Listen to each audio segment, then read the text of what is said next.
Hi everyone, it's Laura here from makingcards.sun.com and welcome to another card making video tutorial.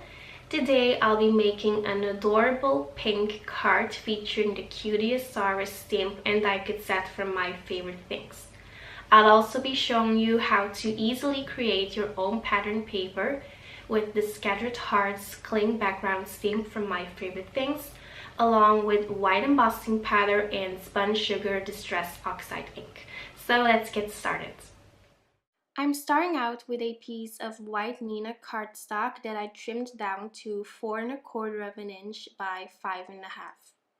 Then I'm going to remove this white backer sheet from the Scattered Hearts background stamp from My Favorite Things. I didn't use this stamp before, so that's why the backer sheet was still off. When you're going to be using a stamping platform like the MISTI tool, you want to make sure that you remove the sticker on the back so that your stamp can actually cling to your stamp platform. So I stamped that background with the Wow embossing powder sticky pad, and then I sprinkled on the Opaque bright white superfine embossing powder from Wow. After heat setting that powder, it's time to apply some color. I'm using the Spun Sugar Distress Oxide ink from Holtz and Ranger. I just absolutely love to work with these Distress Oxide inks since they blend so effortlessly. You just, you blend away and then you're left with this really beautiful and solid color. It doesn't even look like I applied the color myself. I think it actually looks like pink cardstock. So after creating my background, it's time to stamp some of the images from the Cutieasaurus stamp set from My Favorite Things. I am going to be stamping these palm trees and plants on some white Neenah cardstock that I trimmed down to 4 1/4 of an inch by 2 inch. So I'm stamping these images with Memento Tuxedo black ink, and I'll be doing some copy coloring to add color to these images. For the palm trees, I'm using YG67, YG17, and YG23. And while I was coloring these images, I was just thinking how much I actually love this stamp set. The Cutieasaurus stamp set is one of my favorites from the the January release from My Favorite Things. As soon as I saw this stamp set on the My Favorite Things blog, I knew right away that I just had to go ahead and order it because Critter stamp sets are still my favorite. It's been like that since the beginning when I first started card making, and I just still adore them, and they're just probably my favorite stamp sets to work with. So for the palm tree, I used E57, E55, and E53. And then for these plants over here, I am using the same shades of green that I used to color the palm trees. So for this dinosaur, I am actually going to start out with my lightest color. And in this case, that's RV11. Then I'm going to use the darkest shades, RV14, to add my first layer of shading, and then I am blending that out with RV13, and then I am going back to my lightest color.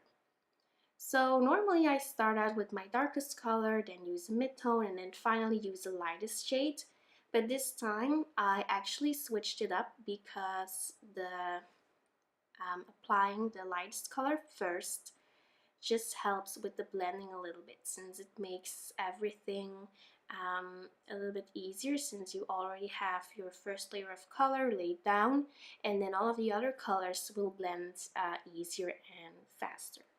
I also added a pop of yellow using Y13 and Y000, and then after coloring the dinosaur, it's time to die cut him using the coordinating die in my Spellbinder's Platinum 6 die cutting machine. Next, I'm creating a sentiment banner. I'm stamping one of the greetings on some Neenah white cardstock with Memento Tuxedo black ink, and then I trimmed that down. Finally, it's time to assemble this card, so I'm adhering my pattern paper, or the pattern paper that I created myself, onto a Neenah Solar White card using my ATG from Scotch. And then for this palm tree piece, I'm using a piece of fun foam instead of foam squares, because I want to make sure that all of this is adhered evenly.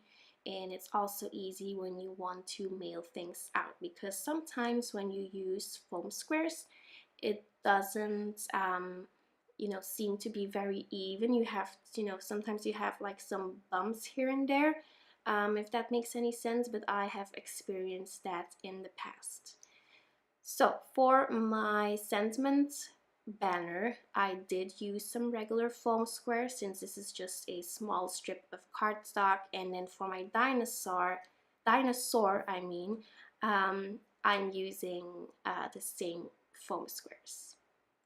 Then to add some shimmer and some shine, I'm using a Nuvo, a Tonic Nuvo sparkle pen. And I'm also going to add a coat of Tonic Nuvo Crystal Glaze, which will add a little bit of dimension and also some extra shine to this dinosaur. I also wanted to apply a little bit of glitter here and there, so I took my Tonic Nuvo White Blizzard glitter drops and I just added some of the drops here and there. So there you go, that finishes up this card. Thank you so much for stopping by. Make sure to check out my blog post or the video description below for a linked supply list. I'll see you very soon. Bye bye.